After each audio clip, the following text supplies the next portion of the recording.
जय गुरु जी। संगत जी, गुरु जी की कृपा, गुरु जी के आशीर्वाद से आज का जो सत्संग मैं आपके साथ शेयर कर रही हूँ वो तृप्ति आंटी का सत्संग है। बहुत प्यारा सत्संग है, ब्लेसिंगफुल सत्संग है। तो मेरी विनती है सभी गुरु परिवार से कि आप सत्संग को अंत तक सुने, ध्यान से सुने, पूरा सुने। सत्संग का मतलब होता है सत्य का संग, और सत्संग की प्राप्ति जब ही होती है जब गुरु कृपा होती है। तो हम सभी बड़े भाग्यशाली हैं कि हम पे गुरु कृपा हुई और हमें सत्संग सुनने का और शेयर करने का सौभाग्य प्राप्त हुआ। सत्संगत जी, तृप्ति आंटी का सत्संग बहुत ही प्यारा है, ब्लेसिंगफुल है। इनकी फैमिली को गुरु जी की अनंत कृपा प्राप्त हुई है और बहुत सारी गुरु जी महाराज की ब्लेसिंग्स भी प्राप्त हुई है। तो संगत जी, अगर आप भी अपने सत्संग अनुभव शेयर करना चाहते हैं तो हिंदी में साफ राइटिंग में आप अपना सत्संग लिखकर हमारी जीमेल आईडी पर सेंड कर सकते हैं, ताकि आपके द्वारा सुनाए गए सत्संग से जो भी गुरुजी महाराज की नई जुड़ने वाली संगत होगी उन्हें गुरुजी के कल्याण, महिमा, अनुभव के बारे में ज़्यादा से ज़्यादा पता चलेगा। सत्संग आपको पसंद आए तो आप इसको लाइक कीजिए, चैनल को सब्सक्राइब कीजिए, वीडियो को ज़्यादा से ज़्यादा संगत में शेयर कीजिएगा और बेल आइकन दबाना बिल्कुल भी नहीं भूलिएगा। जब भी कोई लेटेस्ट सत्संग आएगा उसका नोटिफिकेशन आपके पास आएगा। तो चलिए संगत जी, चलते हैं गुरु जी महाराज के सत्संग की ओर। सत्संग शुरू करने से पहले करते हैं गुरु जी का मंत्र जाप। ओम नमः शिवाय। शिव जी सदा सहाय। ओम नमः शिवाय। गुरु जी सदा सहाय। जय गुरु जी। संगत जी, मेरा नाम तृप्ति है और ये शुक्राना सत्संग है। मैं चादरा की रहने वाली हूँ और गुरु जी महाराज का अनंतम शुक्राना करती हूँ कि उनकी असीम कृपा से मैं ये शुक्राना सत्संग शेयर कर पा रही हूँ। गुरु जी महाराज से भी 2023 में ही मैं जुड़ी हूँ और मुझे नहीं पता था कि गुरु जी की अनंत कृपा, असीम कृपा मुझ पे, मेरे परिवार पे होगी। शुक्राना गुरु जी। संगत जी, लॉकडाउन के टाइम मेरी शादी हुई थी और उस समय लॉकडाउन लगे हुए ज़्यादा टाइम नहीं हुआ था और मुझे ये नहीं पता था कि संगत जी मेरी ज़िंदगी की नई शुरुआत की जगह मेरे जीवन में परेशानियों की शुरुआत हो रही है। संगत जी, मेरे फादर जो थे वो एक बीमारी से पीड़ित थे, जिसकी वजह से वो चाहते थे कि मतलब अपनी आँखों के सामने वो मेरी शादी करना चाहते थे। तो उन्होंने जहाँ मेरा रिश्ता तय किया था उन लोगों से बात करी, तो संगत जी फिर मेरी और मेरे हस्बैंड की शादी ऐसी मतलब चुन्नी उड़ा के हो गई थी। मेरा मायका तो संगत जी जबलपुर है और मेरी ससुराल सादरे में है। शादी होकर जब संगत जी लॉकडाउन में मैं अपने हस्बैंड के घर आई तो जॉइंट फैमिली साथ थी, सास ससुर नंद, एक छोटा देवर। मेरे हस्बैंड सिर्फ 2 ही भाई हैं और एक नंद है। तो संगत जी, शुरुआती दिनों में तो काफ़ी चीज़ें मतलब ठीक ठाक रही। उसके बाद चीज़ें संगत जी इधर से उधर बिगड़नी शुरू हो गई। मुझे बिल्कुल नहीं पता था कि मतलब जिस इंसान से मेरी शादी हुई है वो संगत जी ड्रिंक वगैरह भी करता है, उसे नशे की भी लत है। मुझे बिल्कुल नहीं पता था और मेरी फैमिली को भी नहीं पता था, क्योंकि ये जो रिश्ता करवाया था वो मेरे ताऊजी ने करवाया था और मेरे पापा को मेरे ताऊजी पे पूरा विश्वास था। और संगत जी, ताऊजी की भी कोई गलती नहीं थी। वो कहते हैं ना कि इंसान की आप शक्ल देख सकते हो, अंदर सीरत उसकी क्या है उसका आपको नहीं पता होता। तो वही संगत जी हुआ कि सीरत का ना तो मेरे ताऊजी को पता था, ना ही मतलब मेरी फैमिली को पता चला। और मेरे ससुर का नाम बहुत था शादरे में, क्योंकि संगत जी इनका जो था पेंट का काम था और काफ़ी मतलब फेमस थे लाला जी पेंट के नाम से, और आज भी बहुत फेमस हैं।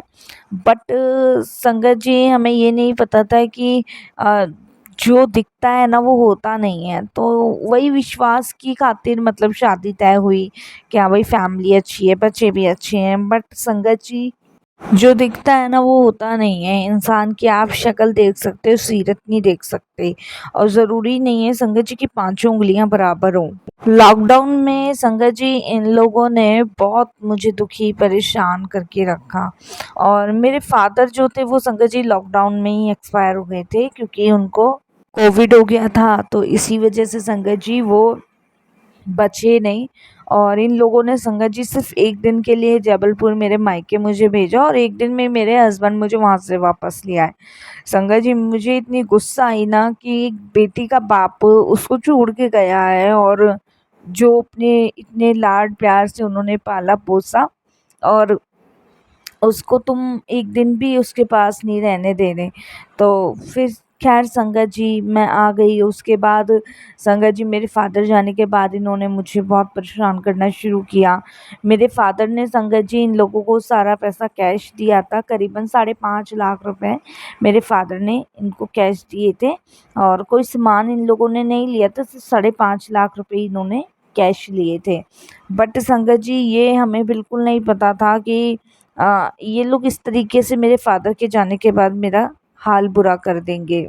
संगत जी उसके बाद इन्होंने वो पैसे भी ले लिए और उसके बाद इन्होंने ना तो कोई सामान मुझे खरीद के दिया और परेशान करना शुरू कर दिया। मेरे किसी काम को इन लोगों को पसंद नहीं करते थे, हर काम में कमी निकालना। पहले तो हस्बैंड गाली गलौची करते थे, पहले तो सास ससुर संगत जी हर चीज़ में कमी निकालते थे, फिर धीरे धीरे संगत जी हस्बैंड के द्वारा मुझे पिटवाना भी इन लोगों ने शुरू कर दिया। और संगत जी वो कहते हैं ना कि एक बार आदमी का हाथ उठता है ना तो उठता ही चला जाता है।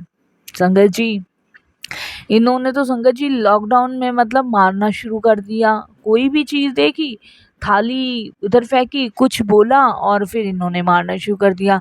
मतलब ये समझ लो संगत जी कि मेरी साँसें भी उस समय ना डरते-डरते मतलब मैं हर काम करती थी कि मतलब भई गलत ना हो जाए। किसी से कुछ कह भी नहीं पा रही थी संगत जी। और जब पापा की 13वीं हुई तो एक दिन ले गए, एक दिन वापस ले आए। मैं बस बहुत परेशान हो गई थी। मैं सूख के काँटा हो गई थी। मेरी माँ मुझसे पूछती थी कि तू खुश तो है? क्या बताऊँ अपनी माँ को? बस यही कहती थी कि हाँ ठीक है, सब कुछ ठीक है। क्योंकि मैं नहीं चाहती थी कि वो परेशान हो।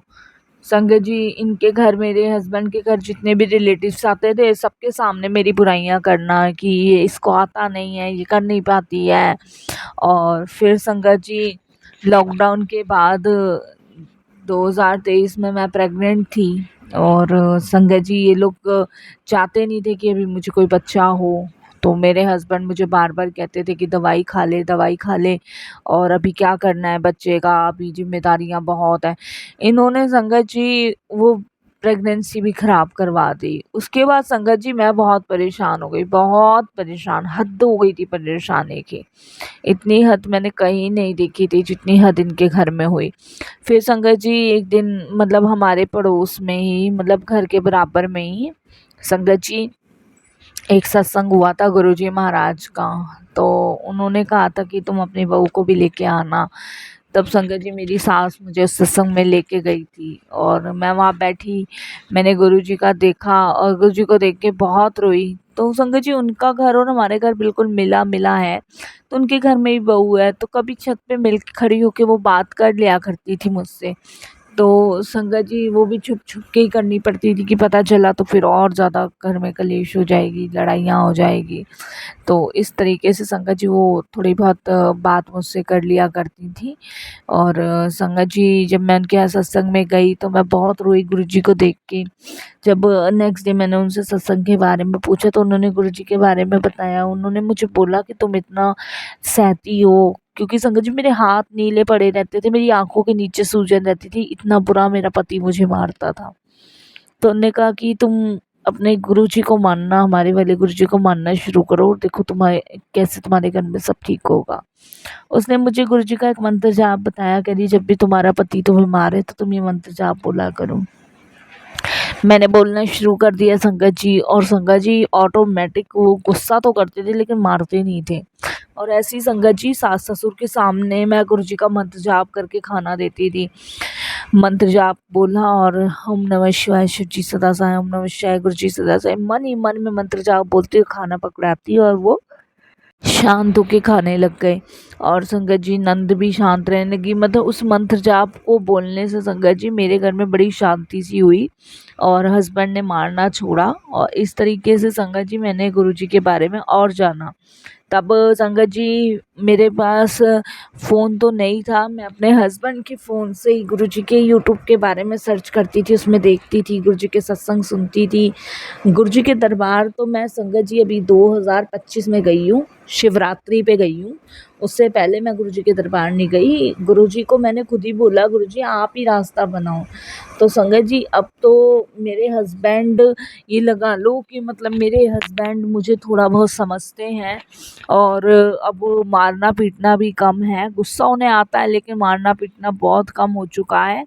और संगत जी, अब मैं ऊपर वाले फ्लोर में रहती हूँ, मेरे सास ससुर नीचे वाले फ्लोर में रहते हैं और मेरे देवर भी सास ससुर के साथ रहते हैं और मेरे हस्बैंड और मैं संगत जी ऊपर रहते हैं। और इनकी पता नहीं संगत जी किस चीज़ को, पैसों को लेके लड़ाई हुई, क्या झगड़ा हुआ मुझे नहीं पता। और संगत जी, अब हम लोगों का खाना भी अलग बनता है और अब मैं थोड़ी इतनी बहुत खुश हूँ, सिर्फ गुरु जी की कृपा से। कहते हैं ना कि गुरु जी कोई ना कोई रास्ता ज़रूर बनाते हैं, बिना बताए वो रास्ता बना देते। तो ये गुरु जी की कृपा है। मेरी सास ससुर संगत जी किसी को नहीं मानते हैं और मेरे अधिकतर तो मेरे घर में ना मेरी सास और नंद, ये तो संगत जी इतनी बेकार हैं कि मतलब इंसान को भड़का दे और घर ही तबाह कर दें। और अब भी मेरे हस्बैंड देखो संगत जी, मतलब बहुत हद तक मुझे समझने लग गए हैं, बातें मानने लग गए हैं। तो अब कहीं जाके मैं खुश हूँ। शुक्राना गुरु जी का। गुरु जी का स्वरूप भी मैंने घर में रख रखा है, पूजा करती हूँ। मेरे हस्बैंड नहीं मानते पर मैं मानती हूँ। मैंने अपने हस्बैंड से पूछा इसमें ही 2025 में ही कि मैं गुरु जी के दरबार जाना चाहती हूँ। तो उन्होंने कहा बराबर वाली भाभी जाती हैं, इनके साथ चली जाना। तो उनके साथ भेजा भी, मैं वहाँ दर्शन भी करके आई। बड़ा अच्छा लगा मुझे। वहाँ जाके मैंने गुरुजी को धन्यवाद भी किया और आज देखो अपना एक सत्संग भी आप सभी के साथ शेयर कर रही हूँ। तो शुक्राना गुरुजी का। बड़ी इच्छा है गुरुजी का सत्संग करवाने की, तो देखो गुरुजी की इच्छा होगी तो वो भी मैं करवा पाऊँगी।